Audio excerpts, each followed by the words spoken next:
You're circulating content that is not suitable for kids like me.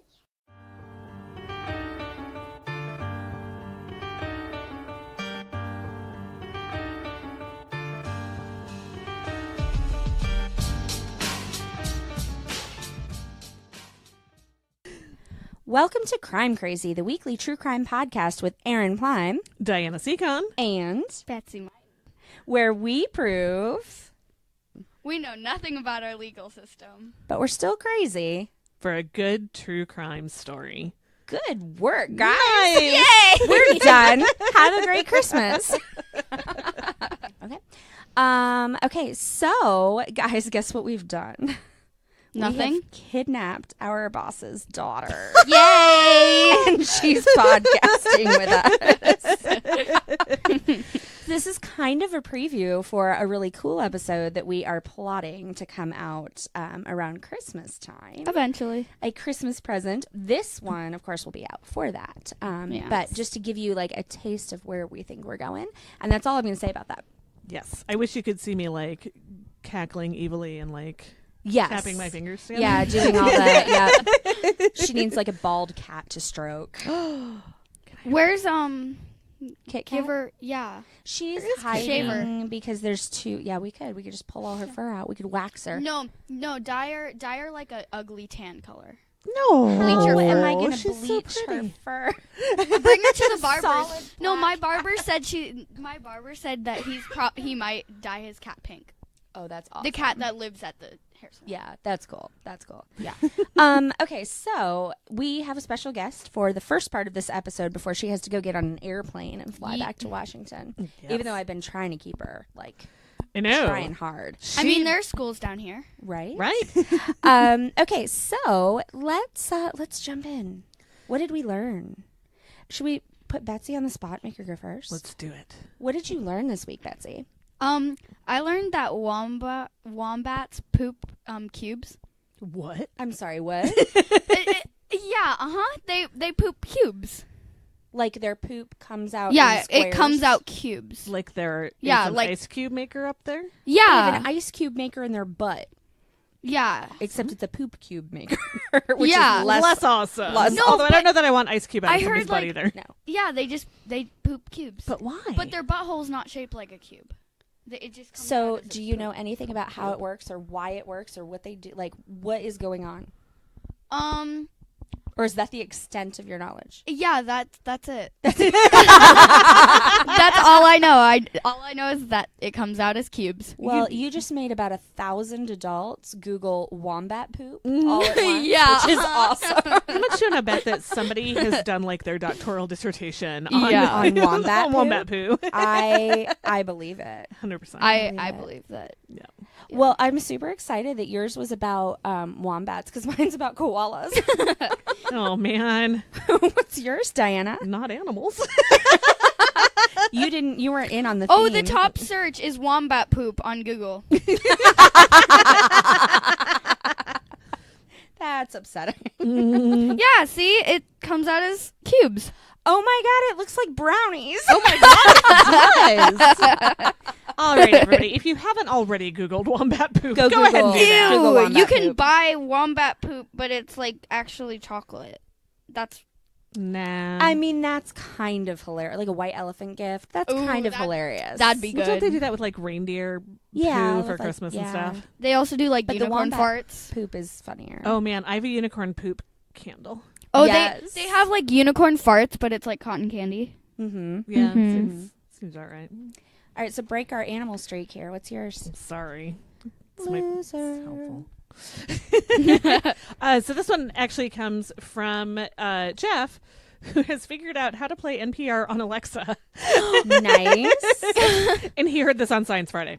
Oh, Wait, I how thought did he that not was what know you how to do learned that? Was No, I mean, I was pretty excited about it because he was pretty excited about it. But How did he not know how to do that? though? right. Just Alexa play Jeff, NPR. Jeff Yeah. is not so good with the technology. Yeah, it's just I Alexa, also don't think- play NPR. I also don't think it KUOW. occurred to him Yeah, that you could just do that you whatever. could just do that. Yeah. Mhm. Okay, so here's what I learned. It's flu season. That's not it. But you can help public health officials prevent the next pandemic. How? FluNearYou.com. What? FluNearYou. FluNearYou.com. Okay. Is run by Boston Children's Hospital, Skoll Global Threats Fund, and Health Map. Mm-hmm. It asks users to come to the website once a week and answer 2 questions. How are you feeling? And what's your zip code? Huh. And with that data, they can track the progression of the flu and tell you if people are experiencing symptoms in your area. And you can compare that with what the CDC thinks is going on. Whoa. And it will also tell you whether people with flu-like symptoms are going up or down.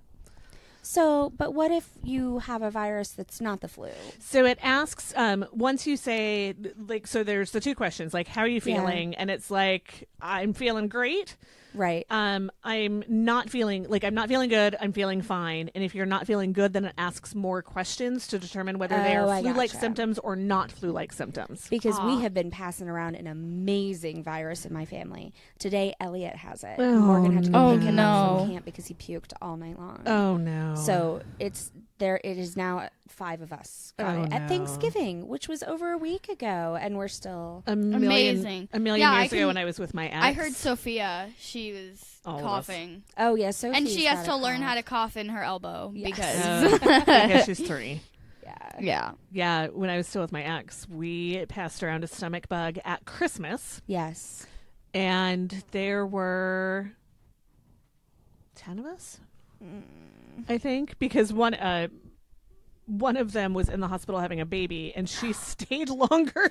Yes, because her kids got it. Oh no! And then I think once they kicked her out because they wouldn't let her stay in the hospital just because all of her kids were sick, she went to the mother-in-law's house or to her mom's house. Mm-hmm.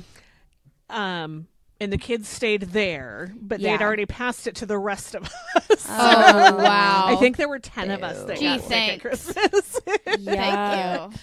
It was ridiculous. Antian, what's your fact? All right. So I learned, I was watching television because I was sick. So sorry about the episode last week, guys. And so I was watching TV for like 3 days while I laid in bed and couldn't move. And I was watching the, I don't remember what it's called, but it's like Steve Irwin's family has a zoo in Australia, and now they have a TV show that's just all of them, which is kind of like weird to watch. But anyway, but his daughter's also like a conservationist, isn't she? Yeah, like they all work there. His son too, and his wife.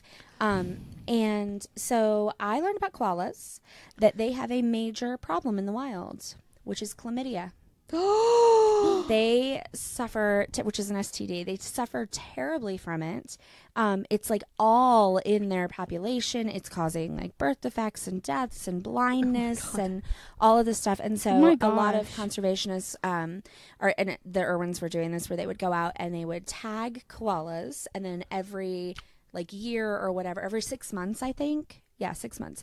They would go and capture them, bring them in, do a blood test, make sure they're all healthy, give them a dose of antibiotics, and then release them. Are they going into koala Planned Parenthood? Yeah. So I think the real issue here is that it was defunded, koala Planned Parenthood. Well, not in Australia. They're still cool. Oh, okay. Then I don't know what's up, but yeah. Okay, so this makes something I listened to yesterday make a lot more sense. Okay, that's a hilarious statement. Well, so I've been listening to back episodes of the Dollop, and they did a couple episodes in Australia like 3 or 4 years ago, and that's what I was listening to, and they were talking about the founding of Australia, which you think it's crazy? It is way crazier than you think it is. Australia's crazy. Oh, no, it is way crazier than you think it was. But so then they said something about, and then they found koalas, and the co-host is like, and now we have chlamydia. And I was like, wait, what? How do these things go together? Right.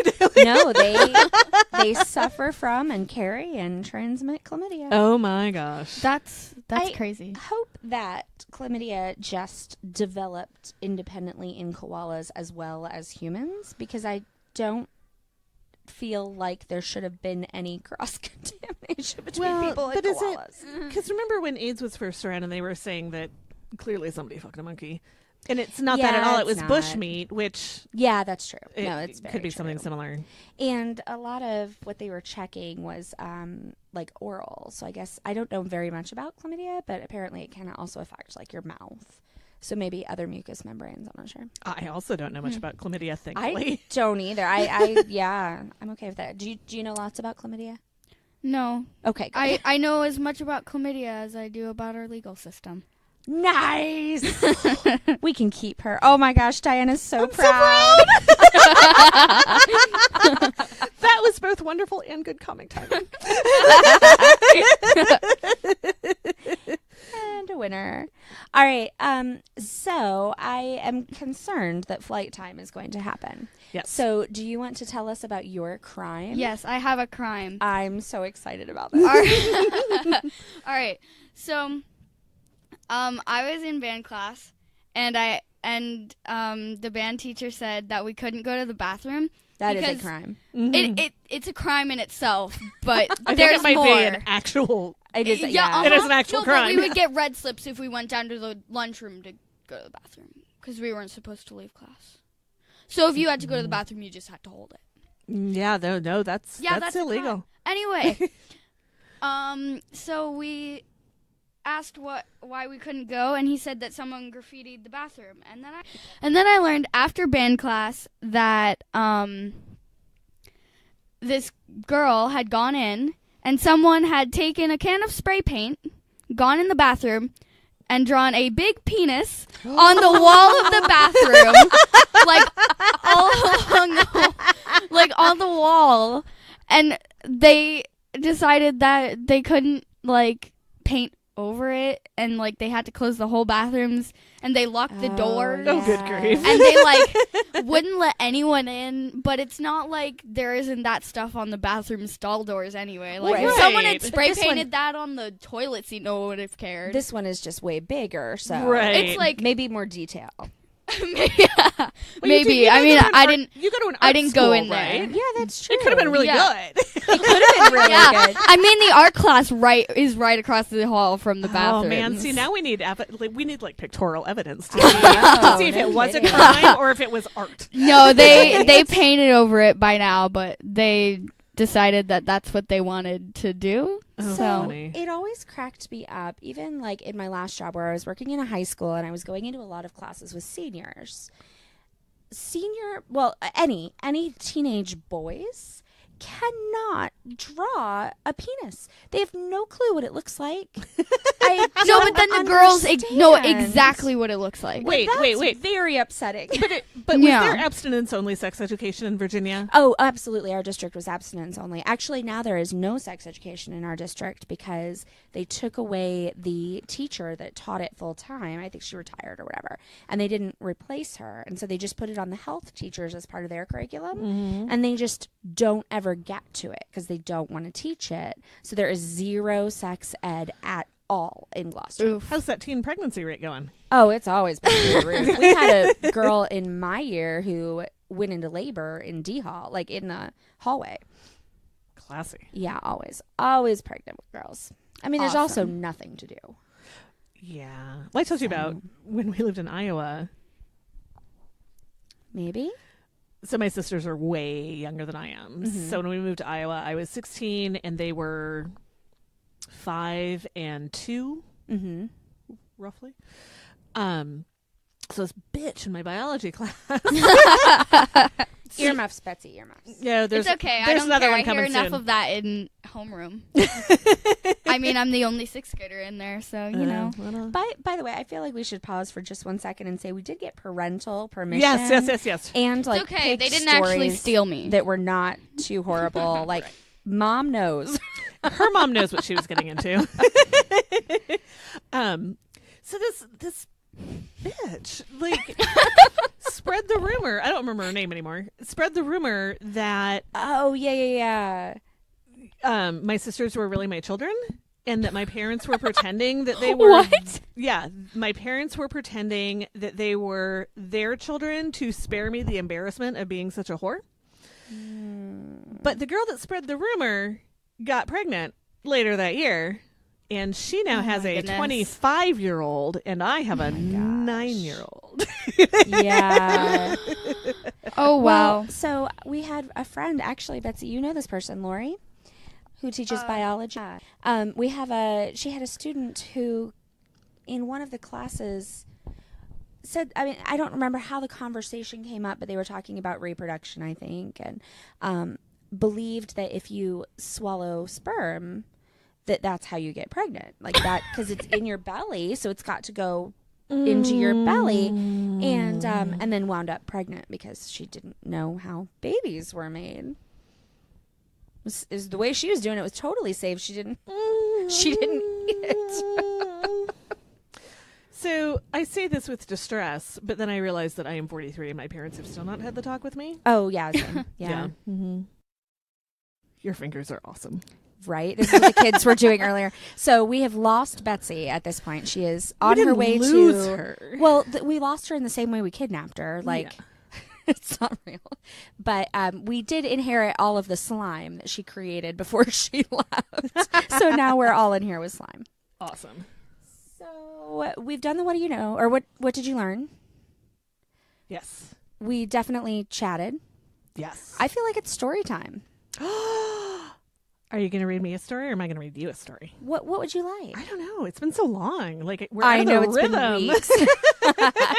I think I went first last time. I would say, why don't you go ahead? Okay. Plus, mine is super lighthearted, and I think yours is not. So It's not we too- can end on a hilarious It's note. not too bad. Okay. Okay. So, Erin, Yes. I did a thing. You did a thing? I did a thing. Why do you look guilty? Because I did a thing I'm not supposed to do. Did you end up on the episode? No. Did you learn something? Diana Elizabeth Seacon. Why was that? I was like, upstairs, it was this really long name. But that's not your name. Your name is Seacon. And my brain just couldn't process. Okay. Diana Elizabeth Seacon, why would you do that? I didn't mean to. Lies. It started on a listicle. Oh, well, then you shouldn't have learned anything. Right. I didn't think I was going to learn anything, and then I did. I'm disgusted right now. I know. I know. Absolutely do. We're going to have to change our intro. Mm. Welcome to Crime Crazy, the weekly true crime podcast with Erin Plum and Diana Seacon, where we prove that we're learning shit about the legal system, but we'll still tell you crime stories. Unintentionally. All right. You ready? Tell me. I want to know what you learned so I can be smart too. Ooh, let's all be smart. So there is a doctrine in criminal defense that's known as the Brady Rule. Okay. Okay. So Like the the Brady Brady Bunch. Rule says, I mean, it doesn't say this, but it basically goes like, the prosecution must disclose such material to the defendant if requested to do so. So basically that means if the prosecution knows something that could help the defense, they have to disclose it. Yeah. So in all of the crime dramas, they're always like, well, we didn't know about that, so you can't Right. So that's submit it to evidence. so that's the Brady Doctrine, or Brady Rule is what it's generally called. And there are a few different parts to it. The original part just said, like, if the defense asks if you have anything, you have to provide it. And subsequent court rulings have said, even if they don't ask, you have to provide, everything you know Well, because that I could be beneficial. feel like if the defense didn't ask if you had something, then there's grounds for appeal for like crappy representation because your lawyer didn't bother to ask if they had any. So like, let's just skip it. Just Right. share everything. But that wasn't always the case because I don't know if you're aware of this. Our legal system isn't always very fair. Wait, what? Yeah, sorry. I thought it was like totally just and fair and treated everybody equally and Oh, that's cute. rehabilitation. Mm-hmm. No, I didn't think that. I know more about the legal system than that. Yeah, exactly. So the ruling that began what would eventually be called the Brady Rule took place in 1963. That was like when you were born. I wasn't born yet. I was also not born yet. Oh yeah, you were you were just about born because you're like 108 years old. My so, mom like, was surely... 9. My mom was 3. So the original case took place in 1963. Additional court cases have added further requirements. But the road to get to the Brady Rule was kind of a long and strange one, and it almost cost one man his life. John Leo Brady, spoiler. We named the Brady Rule after him. Yeah. Brady Bunch. Brady Bunch. He was born in the early 1930s, before the Brady Bunch was on TV. But way back, like when you were in elementary school, Around there, high yeah. school. Mm-hmm. Okay. In Southern Maryland. Ooh, I like Maryland. Sure. I lived They there. have a giant aquarium. They do have a giant aquarium. I've been And there. you can pet the stingrays. I know. Oh, not at the Maryland aquarium. The Baltimore aquarium. I don't know. They have a giant aquarium. The one I went to, you could pet the You could stingrays. pet I think it's Baltimore, yeah. Virginia Beach has one where you can definitely pet them. Mm-hmm. I got pierced at Virginia Beach once. At the aquarium? No, at some skanky shop on the boardwalk. Gross. Oh, because my current boss is sitting in the room, I will tell you that my boss at the time dared me to do it. We were on a work trip. And I got my eyebrow pierced. We don't go on work trips like that. What's going on? Budget cuts. Wait, Amanda and I did go on a business trip together, but there was no piercing. There was No, but stay tuned to next week. We get to hear all about it. So John Leo Brady, Southern Maryland, 1930s. His parents were young. They worked as a small tobacco farmer, and they could not cope with Just one. Just one. They together were one small tobacco, a little tiny tobacco farm. Just a wee one, just a backyard farm. They couldn't cope with a fussy baby. So they gave young John to his paternal grandparents and his Aunt Celeste, who raised him. Oh my God. No. Although, if anyone has a baby, like I do accept random strange babies. Yes. What if I said that and then someone was like, I have a baby? I would not put it past anybody. So from the time he was a small baby, he had severe otitis media. I don't know what that is. I didn't either. Sounds like something with your ears. It is something with your ears. I am so smart. It's a chronic middle ear infection that causes your ears to ooze a thick, nasty smelling pus. Nice. So his classmates called him Stink Ears. Oh, poor baby. He's like always uncomfortable and feverish and can't hear, and his classmates And are it's making called fun of Stink him. Ears, yep. He dropped out of school in 8th grade and no worked kidding. on his uncle's farm. Okay. In Wait, the tiny tobacco farm? No, different unspecified sized farm. So not his parents who are now his uncle, but No, his parents were always his parents, but I don't think he ever lived with them or... well, right. But if he's living with his aunt, then I feel like his parents are now his. Oh, I think uncle. Aunt Celeste was an old maid. Well, yeah, but she's still. It would still, if you live, it would still make them his uncle and aunt. It doesn't matter if she gets married. Grandparents and aunt. He lived with his grandparents and aunt. He lived with his grandparents and aunt. Yeah. So if he was being raised as his aunt's child, Oh, that he makes wasn't. his No. parents his. No, but it still counts. This isn't... Was it Clint Eastwood that thought his mom was his sister or something like that? I don't have any idea. I think it was Clint I think Eastwood. it was you with your. No, I knew Sisters. who everybody's parents were. And they were not me. They were not me. All right, Stink Ears. Stink ears. He dropped out of school in 8th grade, worked on the uncle's farm. In 1951, he was 19, and he joined the Air Force. And he served in the military police in Washington State and Greenland. Oh, that sounds like a cool place to be in the military police. Yeah. And then his luck changed. In the span of about 4 years, his ears stopped oozing. Oh, He got married. that's all it takes. That's how we got married. We didn't have oozy ears. That's white male privilege. Totally. You just don't ooze stinky stuff out of your ears, and you can have whatever you want. You know, now that you mention it, I'm not sure I saw pictures. I'm not sure he's white. Oh, Doesn't matter. no, take it literally. So he got married after the ears stopped oozing. He left the Air Force. He got his GED. He got divorced, and then he went home to Maryland. So, like, it turned around for a little while. It was a full 4 years. That's a lot. It was a lot. When he got back to Maryland, he made some new friends. The Boblets. Boblets? They were like- Boblit. Oh, I was hoping it was L-E-T, and they Right. were like Bob's little kids. The Boblets. No. They were a tiny tobacco. Tobaccoette. The Boblets were friends of Aunt Celeste's, and John became friends with their son Donald, who was 25 and described as gawky, lonely, and barely literate. Oh my God. Stink ears and gawky Boblet.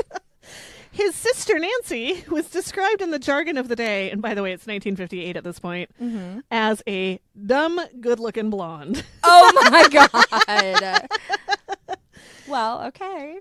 So Nancy, the dumb, good-looking blonde, was married to a man named Slim, and they were living with her parents. What is up with these names? Southern Maryland, man. But she let it be known that she intended to do whatever she wanted. Nobody held Nancy Boblet down. Cool.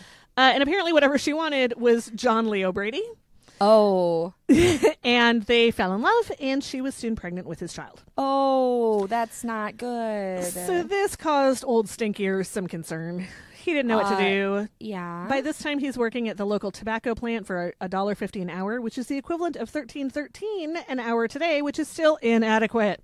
It is, but it's a lot better than like minimum wage. Not that much better. He had just bought an 11-year-old car, living the high life, and he was behind on his bills. But he loved Nancy, and he wanted to prove that to her. But she's married to somebody else. Yeah, Slim seems to be not a factor here. He was okay with it. Yeah. He was chill with it. So Nancy was going to go on a trip to New York to visit her family, leaving on June 23rd. And on an impulse, before she left, John wrote her a check for $35,000. And he post-dated it to July 6th. And he thought it was an amount that could just solve all their problems if he could make it real. If he could make it real. If he could make it real. He didn't have $35,000. Oh, He was just no. like, if I write it down, maybe it will come to exist in my world. He had an 11-year-old car and ears that didn't ooze. Yeah. Nancy didn't ask any questions. She just put the check in her purse. And John, again, reminded her to cash it, saying, somehow in 2 weeks, it'll be in the bank.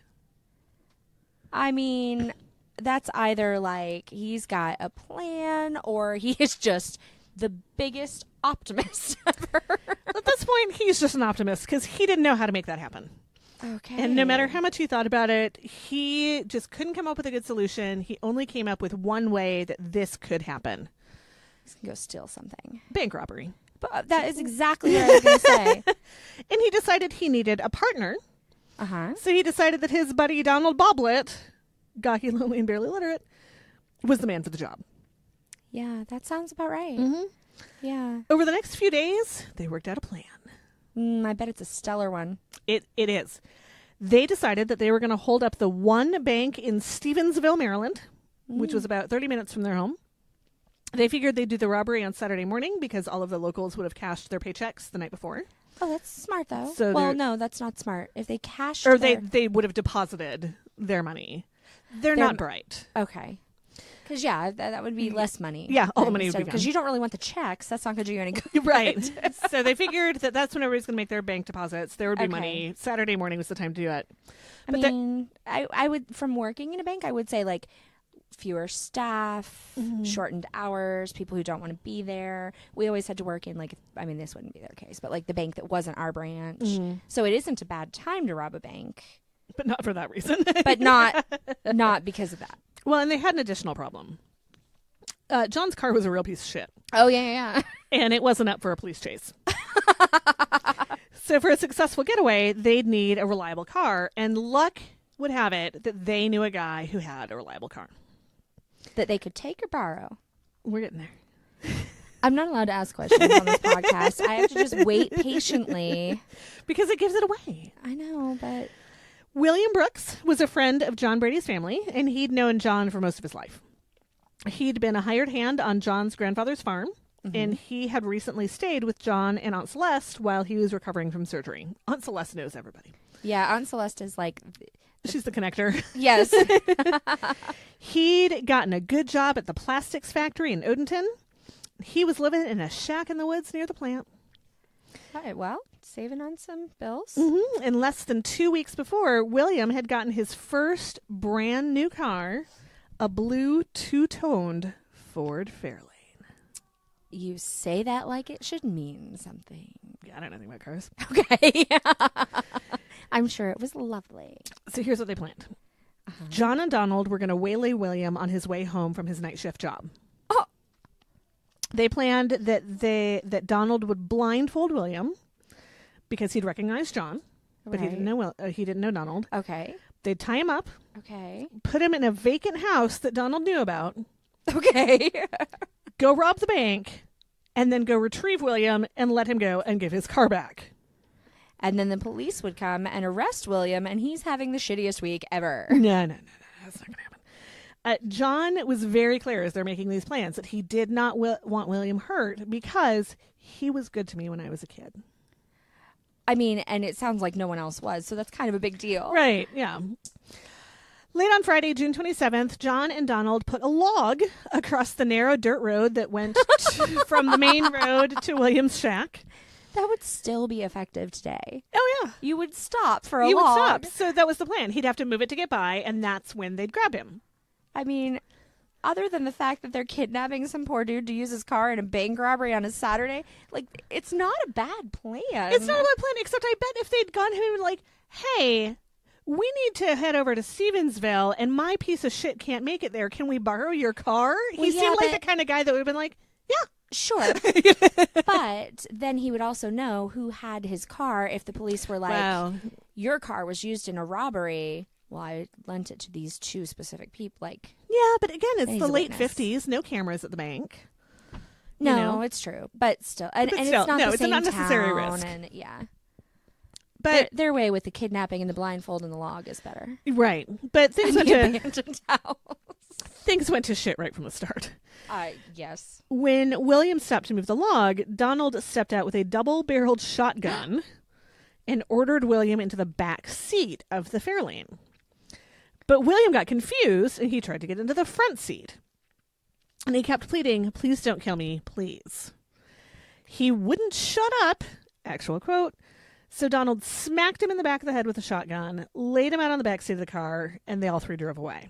That is not how that was supposed to go. No. Brady wanted to find a place to leave William where he'd go unnoticed, just park him by the side of the road somewhere. Okay. But Donald had decided that they'd have to kill him because he'd seen Donald now. Oh, my God. They found a secluded spot and pulled William from the car. Mm-hmm. He was wobbly. Yeah, because he got whacked on the head. Right. So they walked him into the forest, and he was still holding his lunch pail from work.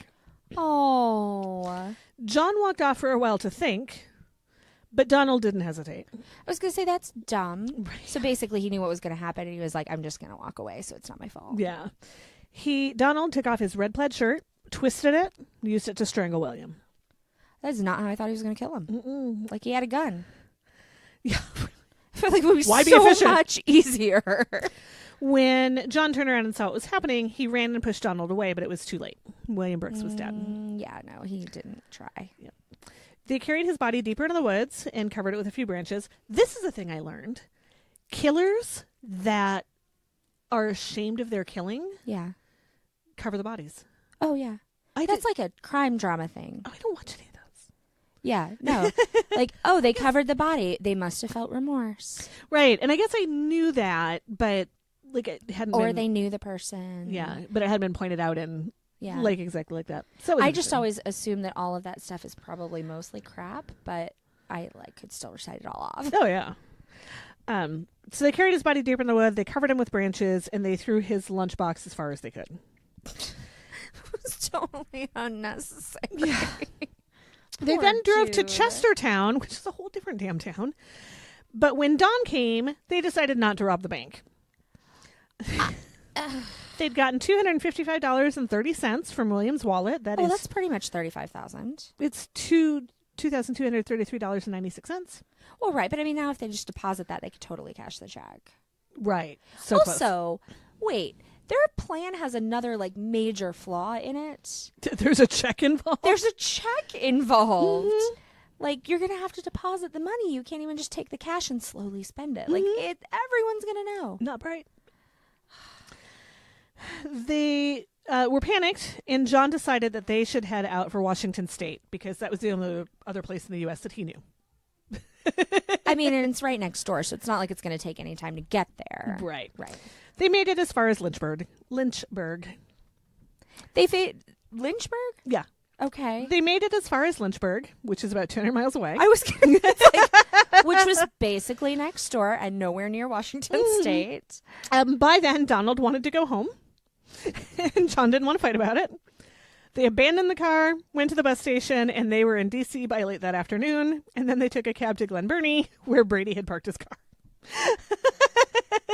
So they killed this dude that he knew and who was nice to him for $255.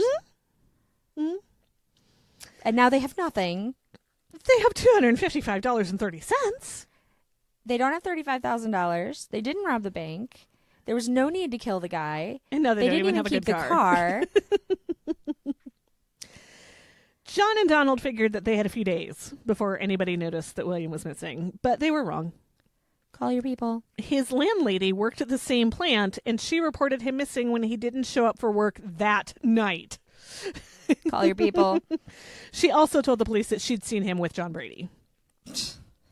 Meanwhile, John Brady, who had big ideas, decided to go to Cuba and joined Fidel Castro's rebels in the mountains. He couldn't even make it to Washington State, which is in the same country. He's going to go to Cuba in his shitty car. Better. He'd met some Cubans in the Air Force. Oh. He'd helped them move some guns. Good job. Okay. On Sunday, which is the day after the thwarted robbery, the unattempted robbery. The unattempted robbery, not thwarted. He stopped by his aunt's, who said that the cops had been there looking for him.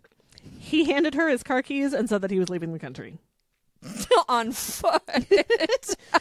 With his share of the money that they'd taken from William, he bought a ticket to Cuba and was in Havana before noon on Monday. Well, I mean, he made it there. I didn't think he was going to do that. Oh, yeah. He wandered around the city trying to figure out how to get in touch with Castro. Yes, well, that is always an issue. Mm-hmm. And while he was walking around Havana, he was thinking, and we all know he's a really good thinker. I mean, amazing things happen when he thinks. Good thinker. He decided that he was really only guilty of a minor crime, which was stealing William's car. That's not a minor crime, and that's not how that works. And he hoped that he could go to the authorities and tell them that he and Donald had hit William, left him by the side of the road, and they didn't know where he was now. Maybe he could still work things out with Nancy. So instead of joining Castro's forces, he went to the American Embassy on Tuesday afternoon and told them that story. And 4 hours later, he was in jail in Miami. Worst criminal ever. So bad. At the same time, Nancy took his post-dated $35,000 check to the bank, and the teller laughed at her. There was no money in John Brady's account. Yeah, no. At the Miami jail, John talked to 2 FBI agents, telling them that he had knocked William out, then he and Donald had stolen William's car. He told them where the car was, and an agent in Virginia found it. On Wednesday, and again, the robbery was supposed to be Saturday. This is 4 days. Right. On Wednesday, he was formally charged with transporting a stolen car in interstate commerce, and bail was set at $25,000, which is $218,000 and change now. Well, it's $10,000 more than he had promised the mother of his child. Yeah. The next morning, he told the agents that he'd plead guilty and hoped that as a first-time offender, he'd get a light sentence or maybe just parole. Yeah, I'm sure that's how that's going to work out. Uh-huh. But a couple hours later, the FBI returned and said that they'd picked up Donald and he'd told them where the body was. John had thought that Donald had been in jail since Sunday. Why? No reason. He just was like, I think he's in jail. Well, because he knew that the cops had come looking for him, so I think he made the leap that they had found him. So he thought that Donald had been in jail and that Donald had kept his mouth shut. But the truth of the matter is that Donald had not even been arrested until Wednesday because the cops didn't know his name until John mentioned it to the legal counselor in Havana. Mm-hmm. And the officers had picked up Donald that afternoon. Donald immediately told them that the man was dead. He didn't even know William Brooks's name. He then said, Brady did it. It wasn't me. I didn't do nothing. It was all his idea and he done it all. They're really good at this. Mm-hmm. Like, we should use them as an example. Yeah. The next day, agents told John what Donald had said and that John, had been blamed for the whole thing. They pointed out that what Donald had said fit perfectly with what John had said. So John gave his own statement saying that Donald had hit William and then strangled him. He said that when he'd confessed to strangling William, he had just been trying to protect Donald. That night, papers reported the story. The Annapolis Evening Capital described the crimes as an odd, almost senseless series of events. And that, I agree. in the best quote I think we have ever covered on this show, astute police work was not needed to solve the case. And Eddie Dumbass could have figured this out. Because the two men, again, quote, seemed pathetically anxious to be caught. Yes. During his first week in custody, Donald gave the police 5 statements. In the first 4, he said that John had done everything. But once John was back in Maryland and told everyone that Donald was the real killer, he made a 5th statement admitting he was the one who had hit William with the gun and then strangled him. He told the truth. I guess it's all over for me now. I'll just admit to it. Might as well. The 2 men were charged with first-degree felony murder for killing during the course of a robbery. And because they were blaming each other, the state decided to try them separately and asked for the gas chamber. Mm-hmm. Because John had confessed to the crime, his defense was basically a plea for mercy. Because he had not actually killed William, he should have been spared the gas chamber. While preparing for the trial, John's lawyers asked Donald's lawyers for any statements that Donald had made about the crimes. Donald's lawyers disclosed the first 4 statements, but not the 5th one, in which he admitted everything, because the prosecutor didn't want to hurt his own case. Oh. So the legal wranglings were long and multi-year, so here's the quick rundown. The trial took 2 days, and the jury deliberated for less than 3 hours before deciding that John was guilty of first-degree murder, and the judge sentenced him to die 3 days later. And this is not the, felon. If you commit a felony and someone dies, this is he did it. Yeah. Okay. Yep, this was really just for, he confessed. He just wanted them to sentence him to death. Right. But they did. Donald chose to have a bench trial, so no jury, but the outcome was the same. Convicted, sentenced to die. So they're both convicted of the murder. Mm-hmm. But I guess it doesn't matter. Did they think they did it together? Or it just doesn't, 2 people separately could have murdered the same guy? Pretty much. So that doesn't make any sense. It was the 50s. Well, yeah, but what was that like? I wasn't there. I'll get back to you after I remember. Once he was on death row, John got a new lawyer, E. Clinton Bamberger. Bamberger. It's like how a little kid would say hamburger. Yes. I want Bamberger. Bamberger. When he reviewed the transcript from Donald's trial, he noticed that Donald had indicated that this final statement about the crime was not true, and that, from that, Bamberger deduced that there had been a 5th statement where Donald confessed to the crime. Right. This was the basis of his appeal. Okay. John lost that one. Oh. In October 1961, the Maryland Court of Appeals held unanimously that there was a duty on the state to produce the confession of Boblet that he did the actual strangling. The failure to do so was a violation of Brady's constitutional right to due process of law. This meant that he could get a second trial, but that would relate to punishment only, as there was nothing Donald said that would allow for charges to be reduced below first-degree murder. Okay. John Brady and Bamberger decided to appeal for a reversal of conviction as well as the sentence, and in October 1962, the Supreme Court decided to hear the case. Okay. In May 1963, the Supreme Court affirmed the lower court ruling. They determined that John Leo Brady was not entitled to a new trial on his guilt because under Maryland law, Boblet's last statement would not be admissible at such a proceeding. The conviction stood, but the sentence remained vacated. Okay. Although the Supreme Court decision was 7-2, Justice William O. Douglas saw this opportunity to push his own agenda. Justice Douglas was a strong supporter of individual rights and liberties and wrote, "We now hold that the suppression by the prosecution of evidence favorable to an accused on request violates due process where the evidence is material either to guilt or to punishment. Society wins not only when the guilty are convicted, but when criminal trials are fair. Our system suffers when any accused is treated unfairly. An inscription on the walls of the Department of Justice states the proposition candidly. The United States wins its point whenever justice is done its citizens in the courts." I like that. I like it too. I read a little bit more about Justice Douglas, and he was like the RBG of his time. Cool. He used his dissent to enact policy, much like he did here. Justice Douglas saw this decision as a way to move the criminal process from one of adversarial combat to an inquisitorial, innocence-focused system. As it is supposed to be. Yeah, I think it's like written in the Constitution and everything. Yeah.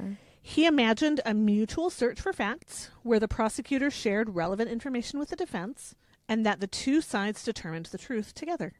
Mm-hmm. This joint effort would both protect the rights of an accused and also ensure that justice was done. I mean, I realize that's not how human beings work, so it's never going to work like that, but that's how it should work. That's how it should work. After the Supreme Court decision, John Leo Brady found himself in limbo. He was guilty of murder, but not sentenced. At all. No, it was just vacated. Does he just get to go home? Eventually.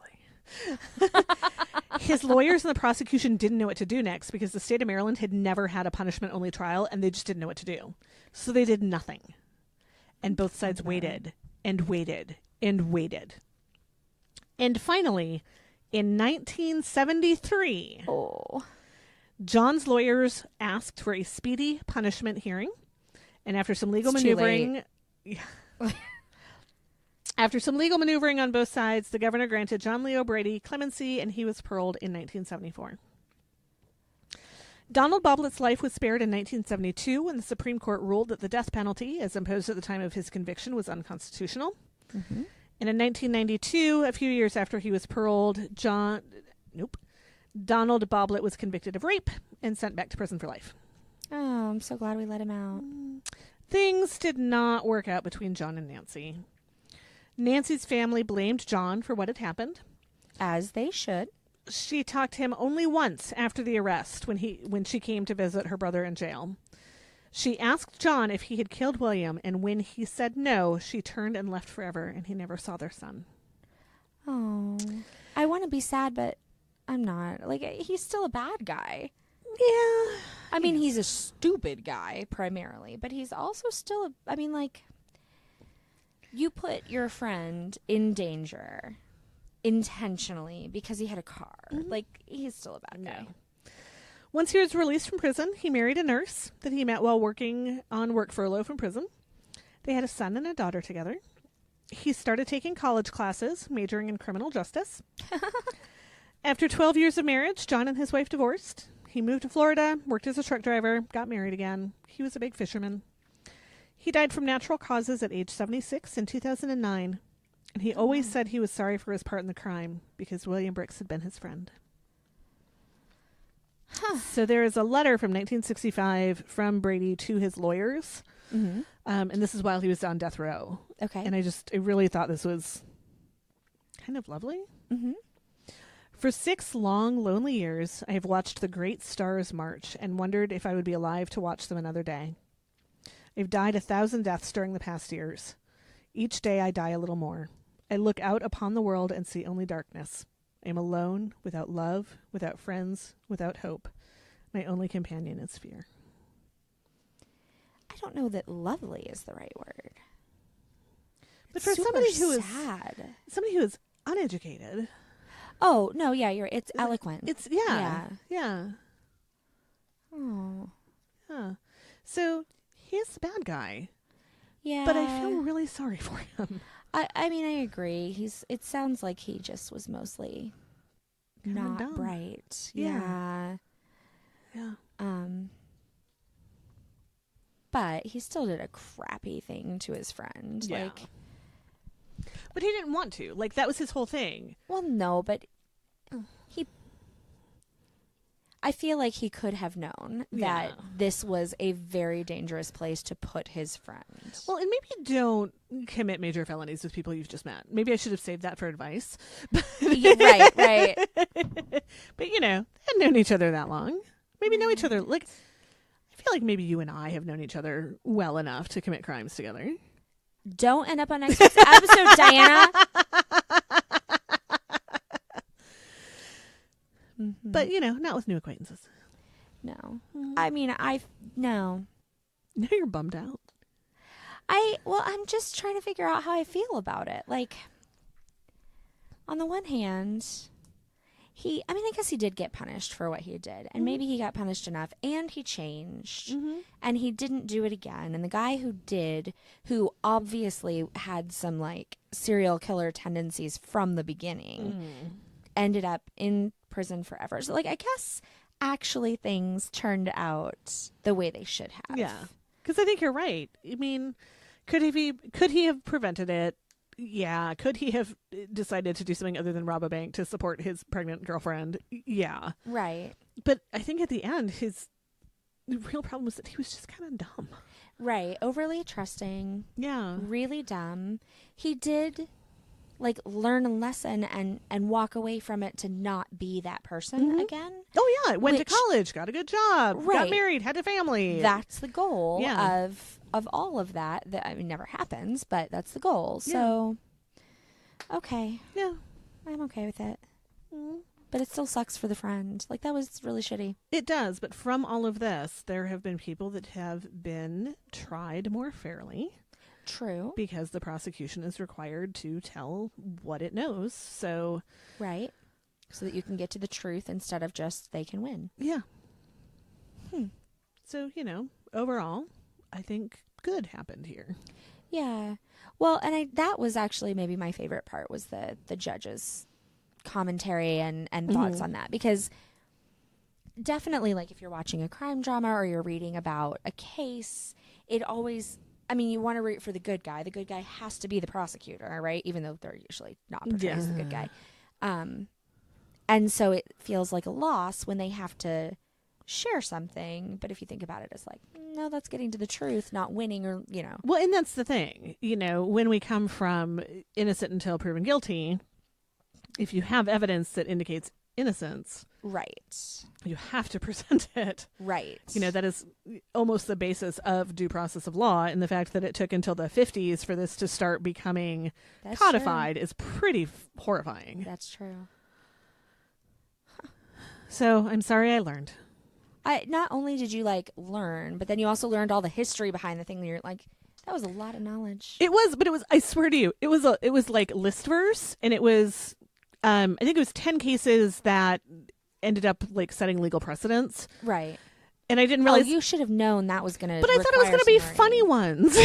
Oh, like why you can't like, walk a crocodile on the sidewalk. Right. No, that's the kind of thing I thought it was. And I was like, Brady Rule, what? Right. That sounds funny. Brady's a funny word. Yeah. So there you go, Brady Rule. Cool. I learned something. Sorry. How dare you? The worst. Well, my story for you is about an even stupider criminal. Oh, it's going to be a good week. I have a story. My story is actually pretty short, but it was so hilarious I couldn't, like, leave it. So, this did not even happen in Florida. Can you believe it? It happened in Texas. Close. Well, also true, but, like, this, when you hear it, it is such a Florida thing that happened. So in March of 2016, the Granite Shoals Police Department, Granite Shoals is Central Texas. It's a town of only like 5,000 people. It's really little. They thought they would, like, jump into the whole fake news thing and be funny on Facebook and see if they could get a post to go viral, and they did. Oh, no. So here's what they posted. If you have recently purchased meth or heroin in Central Texas, please take it to the local police or sheriff's department so it can be screened with a special device. Do not use it until it has been properly checked for possible Ebola contamination. Oh my God. Right? So, of course, I mean, if you saw that, you would share it and retweet it and all of those things, right? And maybe mention that's not how Ebola works. Carry on. No. It's funny and you just share it. I read the Hot Zone. Which is...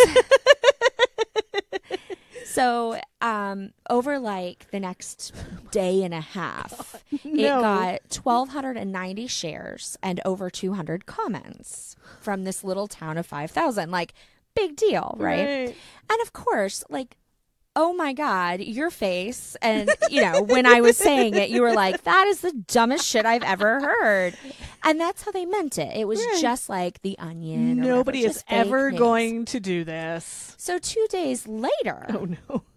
they got to announce that Chastity Eugenia Hobson, who was 29 years old and surely should have known better. That's a rough name. Was very concerned that the meth she had purchased might have Ebola in it.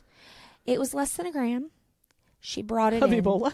To be scanned. No, it was less of meth. How much? I have no idea how much meth you do. I know that's what you're... I don't... like, how much is in a gram? I have no idea. Yeah. Why do we not know this? Well, so I'm thinking of like Sudafed, right? Which is a component in a lot of meth. Mm-hmm. You take so many milligrams of Sudafed if you have a cold. So I feel like... I think that's a strength, though, not a quantity. But, and I guess hers would have been a quantity. Yeah, because like with Benadryl... Yeah, no, I think it's a strength. I don't know, though. I also don't know anything about our pharmaceutical industries. I mean, fair, me neither. Well, but think about it like, a paperclip weighs a gram. I feel like it was a tiny amount of meth. Like, I feel like she bought enough to have an evening. Right? A nice evening at home in front of the fire. With meth. With your meth. She and needed then her house to will be really, real clean. I was going to say, she needed to really scour her house. She bought some meth. And her house is sparkling. Well, it's not. Oh. Because she brought it in to be scanned so she wouldn't get Ebola. Oh, God. So, their Facebook 2 days later then read, "This morning, we had our first concerned citizen notify the GSPD they believed their methamphetamine may be tainted. Our officers gladly took the item for further testing. Results and booking photos are pending. Oh. Please continue to report any possibly tainted methamphetamine or other narcotics to the GSPD. Public health and safety continue to remain our number one priority. Hashtag not kidding." I enjoy that their social media person has a sense of humor. Right? In another post, they referred to Chastity Eugenia as their first or the winner of their Facebook contest. What did she get? An all expenses paid vacation at county. Yes. And no meth. They don't give that shit back. No, you got to earn that. I like that it was like, don't take it until we've scanned it. Like, then we'll just give it back and you can go ahead and get high in the police station. Yeah, how high do you have to be to think that you're going to take your illegal drugs to the police? They're going to scan them, make sure they're okay, and then give them back to you. Higher than I've ever been. Right? I mean, I feel like if they had posted something like, if you have these illegal drugs and you bring them to us, we will dispose of them and you won't get in trouble. Sort of like when you can return all the library books in February so you don't have to pay a fine. Right. Because they just want the books back. Well, they've done that with guns. Yeah, gun exchange programs. Yeah. Bring what you have, no questions asked. Right. I feel like that's a reasonable thing. Mm-hmm. But in what universe do the cops then give you the meth back? Well, and can you imagine her thought process? Shit. She's there like, this meth I just purchased might not be safe. What if this is one of the batches that's tainted with Ebola? Right. Like, I mean, it's a public health concern. It is. They posted about it on Facebook. 200 people commented. Right. It's real shit. So she'll probably bring it in. You know that 195 of those were just people tagging their friends. Oh, yeah. No content whatsoever. Nope. Oh, man. That's pretty great. They did also release or in this article, they made sure to clarify that no Ebola has ever contaminated any methamphetamines or other narcotics to our knowledge. I mean, I feel like it would cook out. I mean, unless it somehow came in contact with that after it was all. Right, but then it would be bloody. Like, Ebola is passed through blood. Well, yeah, but I feel... Amanda's about to barf. But it's not like a cold or flu. Care. Well, again, I've read The Hot Zone. Well, maybe more than once. No, that sounds about right. But yeah, I mean, I would like to think that people wouldn't take bloody meth, but oh no, I feel very strongly that they would. Yeah, probably. I don't know. I mean, are we happy for her for being... No, I think she's a dumbass too. I think she probably is.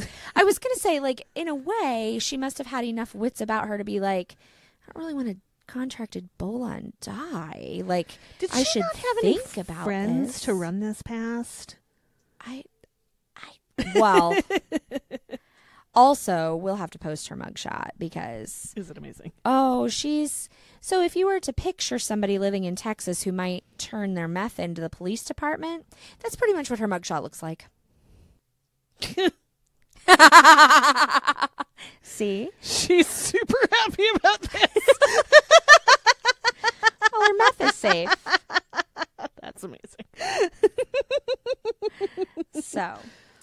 That is my brilliant story. So one of the things that we said we would do is that if you left us a review, Diana and I would each listen to another podcast that we've never reviewed before and leave a review for them and then tell you a little bit about our podcasts. So I am in the process of leaving reviews, as in, like, I did the listening part and the getting ready to tell you about it part, and I haven't actually typed up the review because I'm a horrible person. But we were talking about this earlier, and Betsy, you said you had a podcast that you really like that you wanted to talk about. Yeah. Tell us about it. I really like this podcast. It's called Part-Time Genius, and they talk about random stuff. Mm-hmm. Like, I just finished listening to one that was about nachos. 9 facts about nachos. I love Awesome. nachos. And I'm how in. they made nachos on a stick. What? Was it at the Minnesota State Fair? That sounds like a Minnesota thing. It totally Maybe. does. Everything's Maybe. on a stick. I can't remember, but... Is that because then you just hold the stick and you don't have to freeze to death? Like, no, it's trying so you can hold your nachos and your drink. Yo, that's Because you have to genius. hold the nacho bowl with one hand, and then you have to eat the nachos with the other hand. So how do you drink your drink? Do you put it between your feet? God, somebody's a thinker. Right? I need to know how nachos on it. I need to make nachos on a stick. Let's do that. Okay. Yeah. So what is it called again? The show? Part-Time Genius. Part-Time Genius. Yep. Excellent. And let me ask you a loaded question. Have you left them a 5-star review? I have actually. I left them a 5-star review. She's better than me. Yeah, me too. All right, let me ask you another I question. didn't comment, but I did give them some stars. Some stars. You know what? That's good. Good enough. Let me ask you another question. Have you left Crime Crazy a 5-star review?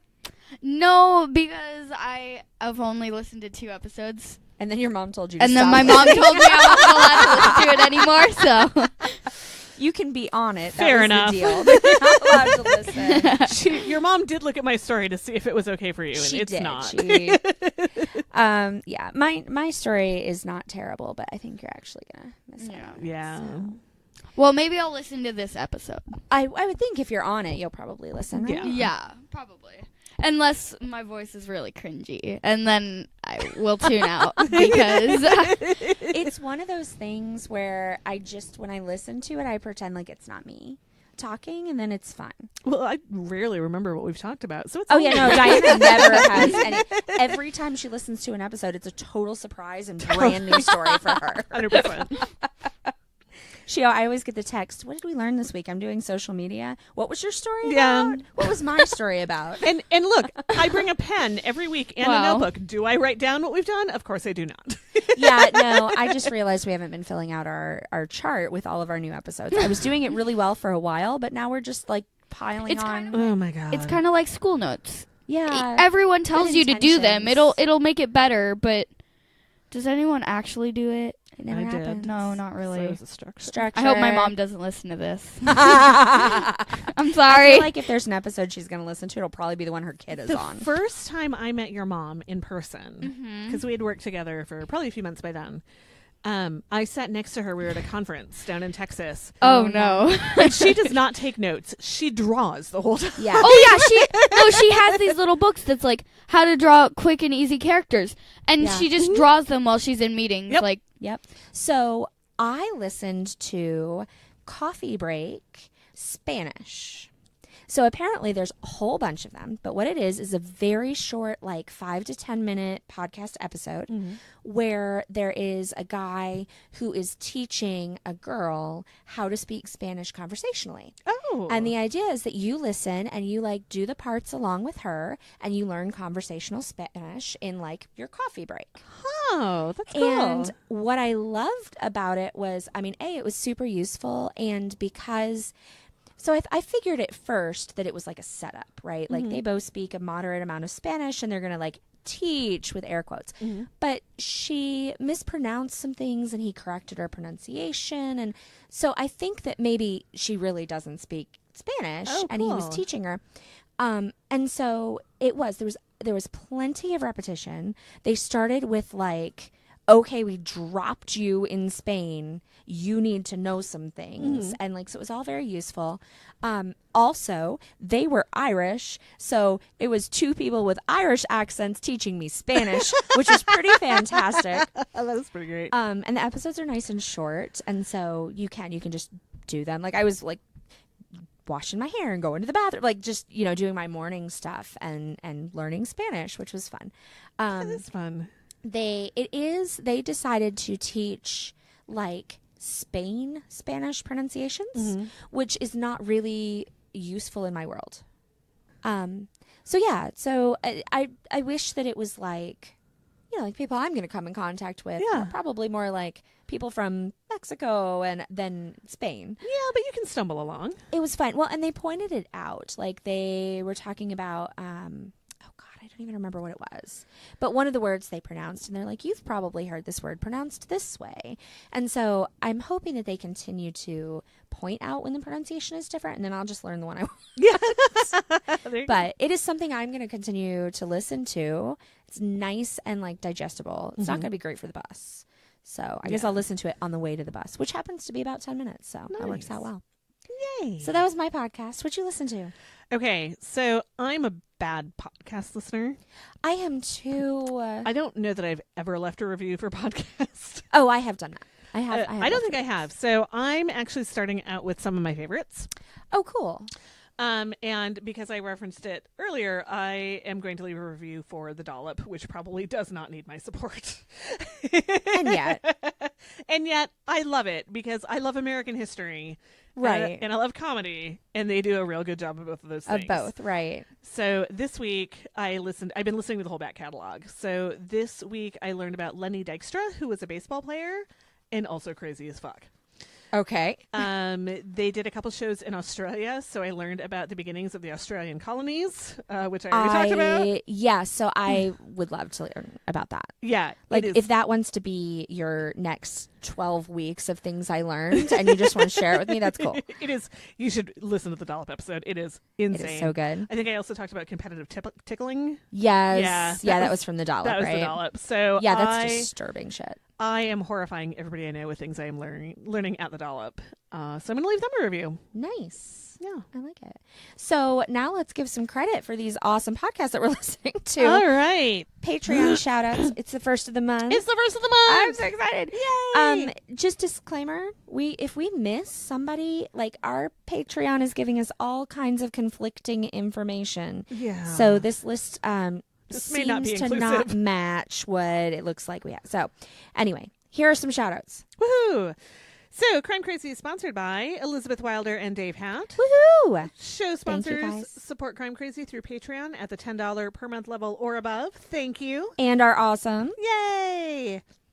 A special thank you to all of our Patreon supporters. Since it is the first of the month, our Patreon supporters are Brian Williams, Woohoo! Elizabeth Wilder, Woohoo! Dave Hatt, Woohoo! Patty Snow. Woohoo! I hate that noise and I make it every time.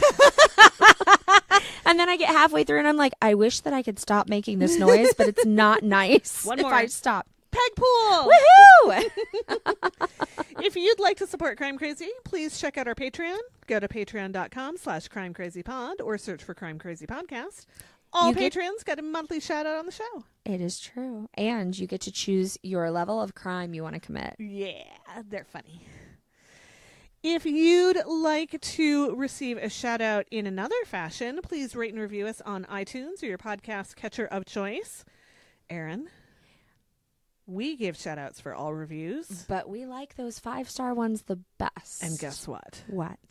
We have one. Yay! I'm so excited. Me too. Thank you, Auntie Sharon. Yes. Not your Aunt Sharon. Nope. Not my Aunt Sharon. Nope. No, that would be Amanda's Aunt Yep. Sharon. She's adorable and like She's a so super fan. sweet. She's so great. Yeah, so Thank you I am for your lovely adopting you. review. Thank you, Auntie Sharon. Yes. Agreed. Also with our review thing, like again, if you have a podcast you want us to listen to in response to Yes. your review, just let us know. Let us know. Always looking for new stuff. Absolutely. You can follow Crime Crazy on Facebook. We're at facebook.com/crimecrazypod. And from there, you can catch up on the conversation in one of 2 Crime Crazy Facebook groups. It is true. And now that we are back, after everybody is no longer sick, Hopefully. I will be back on the social media game. You can follow us on Twitter at crimecrazypod, on Instagram at crimecrazypod, visit our website at crimecrazypodcast.com, or email us at crimecrazypodcast@gmail.com. Which I have not checked in a week, so. Me neither. Oh, we might have emails. Sorry, guys. Oh, yeah, we should wait. Yeah, we should wait. Because it's not until January, so Yeah. let's make sure it happens. Yeah. They also only have 1 episode so far. I think she's got a couple more, like, Yeah. ready to go. No, I think so. But there was only 1. I was like, all right, so I'm going to catch up on your show while I wait. She's like, well, there's only the 1 episode. I saw that, yeah. So we'll listen to that. It'll be easy to catch up on. It will be. You can follow us on Twitter. You're at Erin Plime. I'm at Diana_Secon. You can follow us on Instagram. You're at E-Plime. And I'm at Diana_Secon. Yes, Candace, I did finally change it. Yeah, catch up. That was like months ago. No, it was like Not weeks far ago. along. That was multiple days ago, guys. Oh, man. Awesome. So, all right, let's see. We got some advice from Betsy before she left. We did. Diana, don't give your kid a phone till they're at least in 6th grade. Done and done. It will not help. No. It will not. It is a distraction. Nope. There are kids in my school who have had phones since they were 9 years old. Wow. Yeah, Liam tells me Yeah. that kids in his class have phones, and I'm just not seeing the point. of No. that. No. Also, first phone should be a flip phone. That's how it worked in my house. That might be a challenge by the time Liam is in 6th grade. to Ha, find we a have a flip phone. I'll mail it to you. I'm pretty sure I still Like have Jeff's flip phone, which is how he started out too. Yeah. So don't get your phone a grade. Okay. Don't get your phone a grade. until Don't they're get in high your school. don't get your child a phone until they're at least 6th grade 6th because it won't help. Notice that she's like, but 6th grade is okay. 6th grade is fine. Because that's where she is. Yes. Yeah. Diana, do you have any other advice for us this week? She's looking at me like she's horrified. What? We do this every week. It's not a surprise. And now I've forgotten it. I do. Okay. Be careful eating cubed things. Yeah. Mm. Double check that the wombat poop is in fact like chocolate shaped like wombat poop. Do you suppose next year Cards Against Humanity will do that as their funny thing? Like they sent the pound of dirt and Right. You send wombat poop, but it'll be actual wombat poo.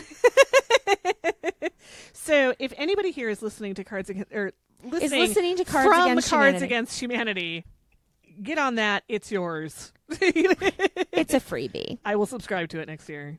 Diana wants wombat poop, guys. I don't. I just really like their Christmas stuff. I own an inch of a private island, you guys, and a piece of land in Texas, so that the wall cannot be built. I was gonna say, and the yeah, that's yep, awesome. Yep, that's awesome. Call your people. Call your people. That 1 day turnaround, perfect. Oh, so good. He didn't show up So that good. night. She alerted the police. Right. That is how it should be done. Good stuff, landlady/coworker. Right. Plus, guys, it's the holidays. It's dark early. It's cold. Your people would like a call. They would. Everybody likes a nice call. Right? Yeah. And Don't end up on next week's episode.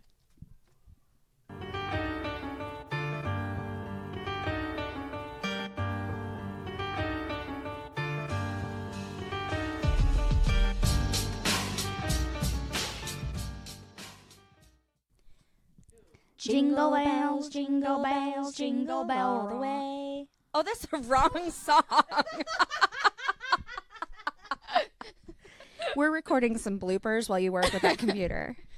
Yep. Jingle bells, jingle bells, jingle all the way. There we go. Oh, what fun it is to ride in a one-horse open sleigh. Hey, jingle bells, jingle all the way. Oh, what fun it is to ride in a one-horse open sleigh. Dashing through the snow in a one-horse open sleigh. Over the hills we go, laughing all the way. Ha ha ha, bells and ponchos ring, making spirits bright. What fun it is to laugh and sing. Oh, can I sing the 50 states?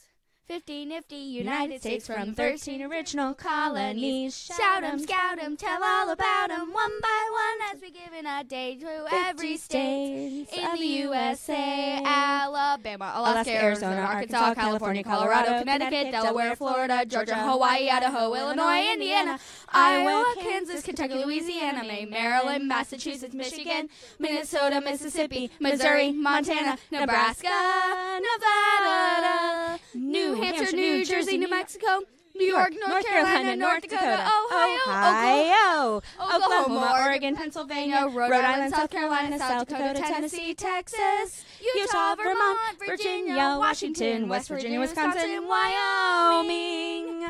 Also, in honor of the news, South, East, West. the news this week, I accidentally forgot New Mexico in that list just now. Oh, some couple that was wanting to get married had to prove to the courts in D.C. that New Mexico was a state. That's because weird. they apparently didn't, whoever they were talking to was like, that's not a state. And so it's not one of our states. You can't. So they had to prove to this person it was a state. I know. What the heck? It has Mexico in the title. It might be dangerous. We might need to tear gas some babies. Rudolph the red-nosed reindeer had a very shiny nose. And if you ever saw it... Look up. You're supposed to be looking up. You would even say it glows. Like a light bulb. All of the other reindeer used to laugh and call him names. Like Pinocchio. They never let poor Rudolph join in any reindeer games. Like Monopoly. Jingle bells, jingle bells. No, I just got tired of it. I was hoping that long before now she would have found what she was looking for. Okay. I was just playing along. Hasn't there been enough singing in this episode, Diana? Never.